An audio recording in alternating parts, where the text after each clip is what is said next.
pressed by Hong Su Ryong to choose between two types of research, physical experimentation or dual cultivation. The decision is complicated by her offer.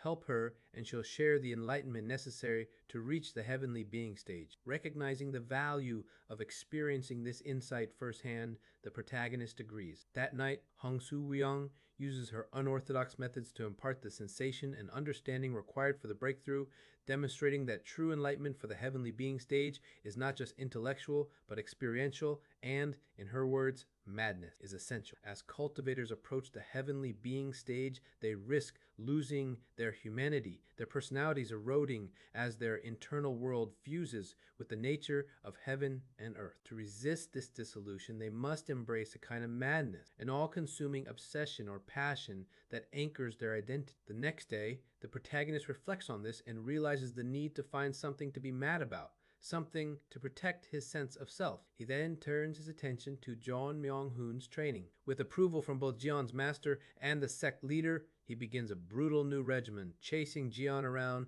and striking him with a club imbued with wood spiritual energy, which both heals and forces insights upon him. The method is effective. Jeon's cultivation soars, especially as his anger grows, causing red lightning to flare and his power to rapidly increase. However, Jeon is unable to progress past the red lightning stage of his cultivation method, even though he should have advanced, and instead seems to be evolving that stage itself, growing stronger through pure rage. At night, Jeon continues cultivating with Jin Sohei, while the protagonist contemplates his own path. The need for madness to withstand the heavenly being stage weighs on him, but doubts gnaw at him after hearing different philosophies about what it means to be human. If all his cherished connections are faded illusions, what meaning does his struggle have? He practices his sword techniques to clear his mind, but the questions persist, intensifying his inner turmoil and heart demon. Suddenly, he senses his consciousness being drawn elsewhere. Using his heart technique, he stabilizes himself within a dream and recognizes the caller, Kim Yeon, who has finally mastered the heart technique he gave her and summoned him into her dream. The chapter closes as they meet within this dream space. Kim Yeon, lost in a dream, unconsciously uses the wonderfully mysterious innate heart canon to reach out, drawing a connection that allows for communication beyond normal means. Realizing her extraordinary yet unrecognized talent in consciousness methods, she is carefully guided deeper into her dream to prevent her from waking abruptly. As she becomes lucid, memories of the past 10 difficult years surface, and she and Yoon have the heartfelt reunion they'd longed for, sharing stories and comfort within the accelerated time of the dream world. Determined to help her, Yoon begins teaching Kim Yeon martial arts within her dream, leveraging the unique properties of consciousness acceleration. His goal is to help her reach at least the ultimate pinnacle, giving her the power to eventually escape her dire situation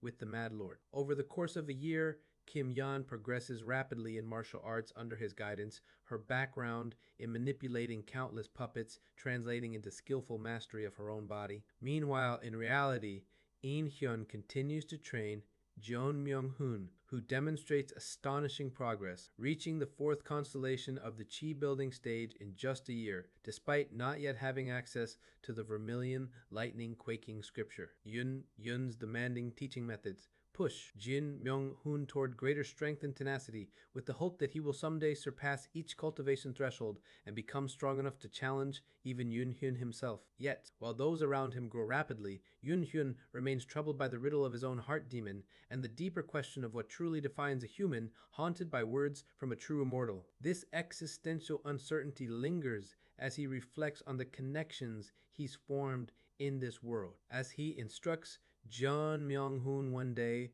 Han-Wei suddenly arrives, as she has monthly for the past year, bringing a hefty dowry fund of spirit stones and persistently proposing marriage, or at least a dual cultivation partnership. While she openly expresses her feelings, Yoon notices her subtle manipulation of spiritual energy and the presence of a hidden bodyguard, both laying a complex formation meant to suppress her own power within the sect. Sensing possible ulterior motives, Yoon discreetly plants a mysterious, bizarre goo in Han-Wei, using his advanced knowledge to conceal it, determined to monitor her actions closely while maintaining the delicate balance of trust and vigilance. Han Wei tries to win favor with persistent visits and even sets up a cunning formation that could suppress herself, aiming to create a scandal involving the protagonist and force a political marriage. She schemes with her subordinate to use a powerful aphrodisiac, planning to frame him and gain leverage over the golden divine heavenly thunder sect. However, these schemes are easily seen through and seem almost laughable compared to past experiences with more dangerous manipulators like Xiao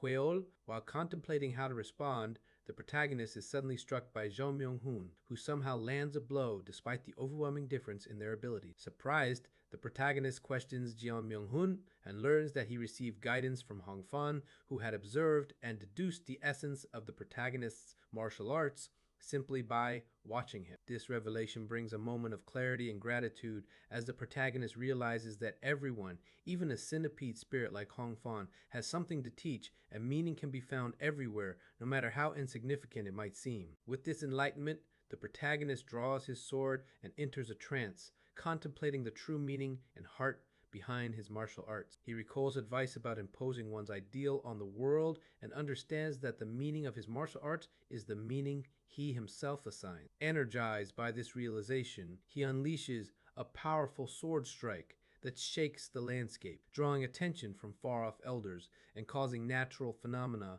reminiscent of a heavenly tribulation. Though he hasn't yet broken through to the next stage, he knows he is only one step away, with enlightenment now achieved and only hard work remaining to impose his will upon the world. As a strange energy disturbs the sky above Thunder Spirit Island, the administrator Wee Ryong-son's clone takes notice, suspecting someone is attempting a breakthrough and questioning Jin Yun-hyun about the aura reminiscent of heavenly tribulation. Jin Yun calmly attributes it to practicing the lightning path method, insisting it's a mere coincidence and deflecting suspicion with a shameless front. Jin Byuk Ho intervenes, challenging the administrator's scrutiny and defending the sect's secrets, ultimately forcing Wee Ryong-son to withdraw his investigation. Afterward, Jin Byuk Ho confronts Jin Yun-hyun privately, expressing disbelief that he was able to manifest heavenly lightning despite supposedly losing his lightning path ability. Jin Yun-hyun downplays his achievement, crediting luck, but Jin Byuk Ho is convinced Jin Yun-hyun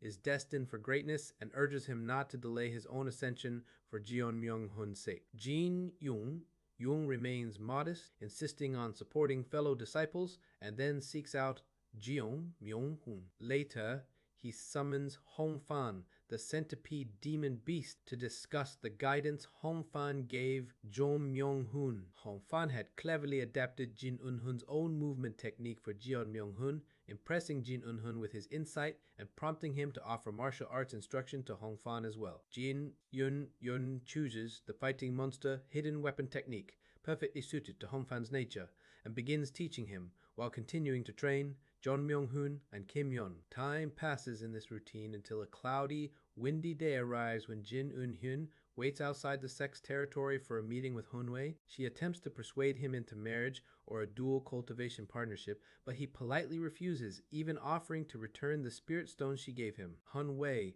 masking her disappointment, tries to initiate a formation meant to subdue him and signal her servant to strike, but nothing happens. Jin Eun-hyun reveals he anticipated her plan and subtly turned her signal into a gesture to wait, throwing her off balance. Enraged and alarmed, Hun Wei traps them within her spiritual energy and demands to know what he's done to her, her confident facade falling away as she realizes she's lost control of the situation. With Hun Wei trapped by a restrictive spell, a tense conversation unfolds. She is forced to admit she had tried to manipulate events within the Golden Divine Heavenly Thunder sect, but the protagonist reveals he has been aware, monitoring her, and even gathering evidence. Rather than threaten or escalate, both parties shift into negotiation. Hun Wei's ambition is revealed. She seeks the affection and recognition of the sect not out of malice, but to win her father's favor and become Vice Palace Master of Penglai Palace. Her father, the Palace Master, has been emotionally distant since losing his beloved, once a member of the Golden Divine Heavenly Thunder sect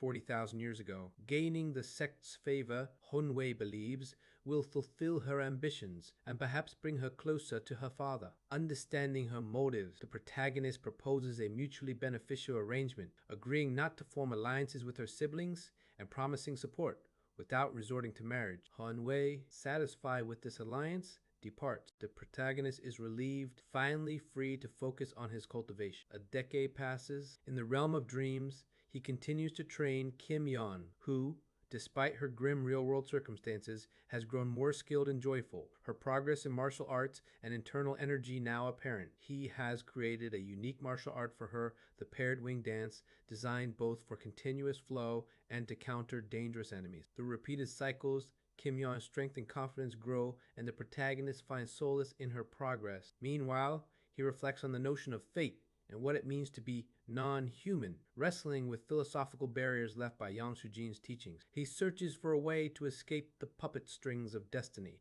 pondering if true freedom from fate is possible. Suddenly, his meditation is interrupted by a fierce attack from Jeon Myung-hoon, now a core formation cultivator wielding the power of red lightning. The two clash repeatedly, Jeon Myung-hoon growing stronger and more skilled, even regrowing his head after a devastating blow. Despite his improvements, Jeon Myung-hoon hides the true nature of his progress. He is guided not by traditional martial visions, but by the voice of lightning, a mysterious new sense promising greater power and a path beyond the red lightning quaking scripture. Their rivalry has evolved, once lethal hatred now replaced by a burning competitiveness. Jeon Myung-hoon is determined to surpass the protagonist even as he lags behind demon beasts and other disciples. Jing Suhei calls the two to attend a significant event. Together they travel to Guiding Thunder Peak, where demon beasts face their heavenly tribulation. There, Hong Fan, now a massive,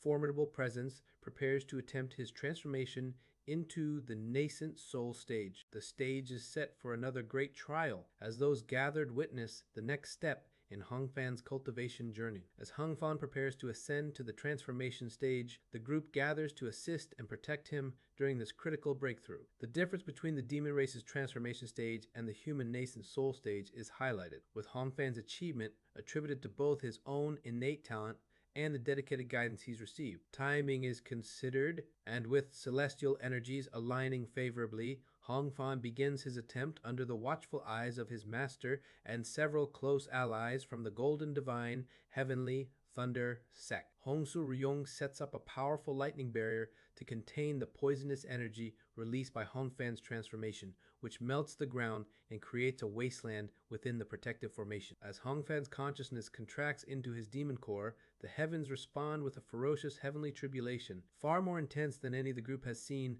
for a nascent soul ascension. The golden lightning descends in a massive pillar, threatening to overwhelm Hong Fan. Despite the danger, Hong Fan dances within the tribulation, deftly weaving through the weakest points in the lightning, displaying a terrifyingly intuitive sense that even the protagonist is shocked by. During this ordeal, Jeon Myung-hoon experiences a strange vision of a fairy amidst the lightning and feels the voice of the lightning growing stronger in his mind, leaving him unsettled. The elders of the sect gather, marveling at the scale of the tribulation and speculating about Hong Fan's mysterious origins, with hints that he may possess the bloodline of an immortal beast and perhaps an old soul reincarnated from past lives. As the tribulation ends, Hong Fan's shell collapses, indicating a successful molt emerging. He is taken on the form of an elderly man with white hair, much to everyone's surprise. The elders discuss that while most newly transformed demon beasts appear youthful, those with ancient souls may manifest age-formed. Hong Fan, still adjusting to his new appearance and voice, seems not to recall any past life memories, but may have inherited deep qualities from before. Just as the group prepares to celebrate Hong Fan's successful transformation, it's noticed that Jeon Myung-hoon has quietly slipped away to his cave residence, prompting curiosity about his unusual behavior. The chapter closes with a sense of accomplishment for Hong Fan, but also new mysteries regarding both his origins and Jeon Myung-hoon's actions. Jeon Myung-hoon, drawn by a mysterious voice, enters the Forbidden Thunder Tribute Hall during a moment when the sect's defenses are distracted. Unbeknownst to him, the various lightning form restrictions in the hall are easily absorbed by his body, allowing him deeper inside until he encounters a woman with flowing white hair dressed in lightning, whose face is obscured. She questions his presence and seductively approaches, her touch and voice clouding his mind with pleasure and confusion. In a trance, Jeon Myung-hoon is on the verge of succumbing to her demands, her name, Jingli, dangling as the key to further ecstasy. However, Before he can fully surrender, a dark curse spell encircles his neck, snapping him out of her control. At that moment, Seo Yun-hyun appears, intervening with curse magic to clear Jeon Myung-hoon's mind and prevent disaster. Seo Yun-hyun, having tracked Jeon Myung-hoon's condition through a blood-linked curse, arrives just in time to stop him from invoking the name that would unleash catastrophe. He sternly warns Jeon Myung-hoon never to speak the name he learned, explaining that the entity is not a sect elder, but a dangerous, bewitching force bound within the heavenly lightning banner, an accumulation of the sect's enemies and their grudges over 120,000 years. Calling the name would release these resentments, potentially destroying the sect. To be safe, Seo Yun-hae secretly inscribes another spell onto Jeon Myung-hoon to seal his voice if he ever tries to speak the name again. The two hurriedly leave the hall, but Seo Yun-hyun remains unsettled, recalling how the heavenly lightning banner once feared Jeon Myung-hoon, but now seems to delight in his presence, possibly because Jeon Myung-hoon has yet to reach his true potential. Meanwhile, inside the hall, Zhengli, the entity within the heavenly lightning banner, rejoices. She relishes having obtained Jeon Myung-hoon's name and a part of his power, using it to loosen one of the seals binding her. She sings and schemes, intent on bargaining further with Jeon Myung-hoon, determined to extract more power from him in exchange for knowledge and authority, regardless of his will. The heavenly lightning banner, now freed of one layer of its restraints, waits patiently in the darkness, plotting to exact further payment from Jeon Myung-hoon, whether he wishes it or not. Seo Un-hyun gathers scattered fragments of the nascent soul and merges them with the spiritual energy of the dragon veins and the consciousness of the mysterious, bizarre goo, successfully creating a second nascent soul. This new nascent soul is placed inside Yuan Yu, instantly advancing Yuan Yu to the nascent soul stage and ensuring he can serve as both a powerful tool and a backup vessel for Seo Yun-yun in case of mortal danger. With both Hongfan and Yuan Yu now at the nascent soul stage, Seo Un-hyun's forces are significantly strengthened. He recognizes the unique value of Hongfan's poison cultivation, which has grown so advanced that even he would struggle to neutralize it, and instructs Hongfan to remain vigilant and ready for the critical roles ahead. Remembering the dangers posed by entities like Zhengli and the heavenly lightning banner, Seo Yun-hyun prepares for all contingencies, especially if Jeon Myung-hoon fails to meet expectations. He reviews a secret pact made with Honwei of Penglai Palace, which ensures support for establishing a new golden divine heavenly thunder sect if the current sect collapses. Seeking to strengthen his legitimacy even further, Seo Yun-hyun negotiates with Honwei to amend the pact so that even if he must flee with only the heavenly lightning banner and a handful of followers, Penglai Palace will still recognize his leadership. After some bargaining, they agree that as long as he has 3 other disciples with him, Penglai Palace will back his claim. Seo Yun-hyun immediately moves to secure support, starting with Hongsu Ryung. To his surprise, despite the potential for betrayal and the risk involved, she agrees easily, only asking for a promise that if conflict erupts with the sect elders, Seo In-hyun will show mercy and spare their lives. She even demonstrates an uncanny intuition about his true strength, which he has never fully revealed. Meanwhile, So Un-hyun continues to train Jo Myung-hoon, pushing him to his limits and provoking him to increase his cultivation. Jeon Myung-hoon's skills with lightning grow rapidly, and his techniques evolve in unexpected ways. However, beneath his determination lies a deepening sense of inferiority and anger, which is further inflamed by a mysterious voice within the lightning itself. Driven by these feelings and the guidance of the voice, Jeon Myung-hoon continues to grow stronger,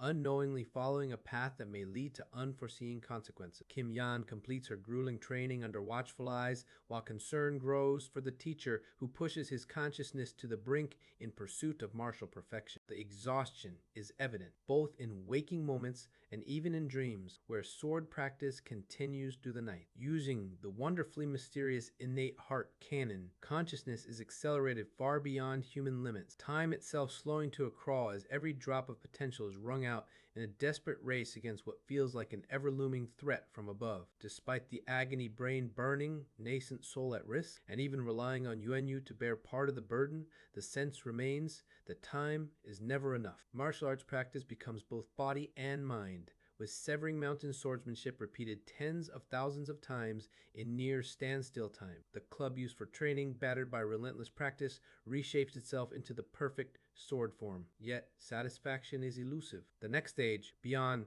treading heavens, requires more than skill. It demands the imposition of one's ideals onto the world, a law as immutable as the heavens themselves. The teachings of Zhang Yik echo, reminding that perfection is a myth, that no two swings are ever the same, and that what matters is the unwavering heart underlying every technique. Amidst this relentless pursuit, the outside world drifts away. Disciples once loyal now avoid him, unsettled by his wild appearance and single-minded obsession. Only Jian Myung-hoon remains, enduring brutal training and evolving bit by bit, though still lagging behind the breakneck pace of his master's acceleration. Life within the golden divine heavenly thunder sect continues. New disciples arrive, old ones are kidnapped for their value, and the protagonist recognizes, with a laugh at his own foolishness, that despite all efforts to remain detached, affection and a sense of home have formed. Ultimately, a vow is made to protect this sect and its people, to put sincerity and the entire heart into every action, refusing to let fate dictate the destruction of those he calls family. No longer striving for sainthood or perfection, he simply pledges everything he has for those precious connections. Time passes, and as years slip by, John Myung-hoon finally nears the nascent soul stage, a sign that even under impossible pressure, progress continues. As the heavenly tribulation descends, John Myung-hoon unleashes a series of terrifying lightning techniques, manifesting a colossal giant wielding the power of the golden divine heavenly thunder sect. Yet every attack, no matter how overwhelming, is seen through and unraveled in real time. The severing mountain swordsmanship reveals its newest, most refined move, guiding to the summit, a technique that slips a thread of pure life force into the opponent, undetected and impossible to resist, ultimately draining and destroying the target from within. John Myung-hoon, though not yet in the nascent soul stage, displays power at its very threshold, pushing the limits of the core formation realm. Despite the onslaught of 1,000 lightning techniques, all are reflected, their intent laid bare by a new, mysterious sensation, a fourth perception, beyond intent or vision or spiritual energy. Harnessing this perception, every technique is dissected and countered. After a fierce exchange, John Myung-hoon concedes, acknowledging the monstrous skill and depth of understanding of the lightning path methods that allowed such a reversal. With the battle over, everyone gathers atop Thundercloud Peak for John Myung-hoon's long-awaited breakthrough. With his family and sect beside him and Jin So-hei at his side, he sits at the heart of a grand formation as the celestial timing peaks. The energies of the well ghost and willow stars align, and Jeon Myung-hoon begins his ascent, condensing his nascent soul. The heavenly tribulation falls, but instead of struggle, he absorbs its power easily, transforming the lightning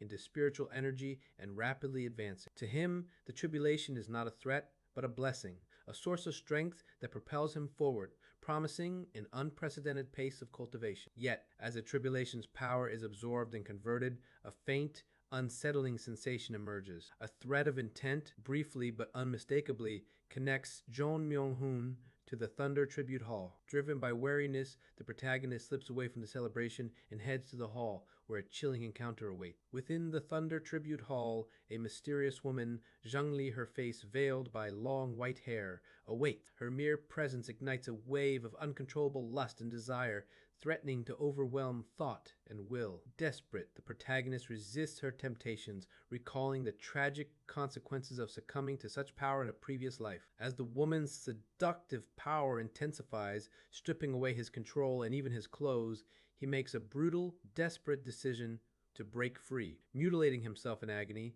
severing the source of his desire to reclaim his mind. Freed from her influence, battered but resolute, he confronts Zhang Li. His pain and determination shock her, and for the first time, she recoils, unnerved by his willingness to cut away one of the 5 desires. As she tries to retreat, he seizes her and demands answers. Zhang Li transforms into the heavenly lightning banner, and now, face to face, he insists on knowing what schemes she has been plotting all along.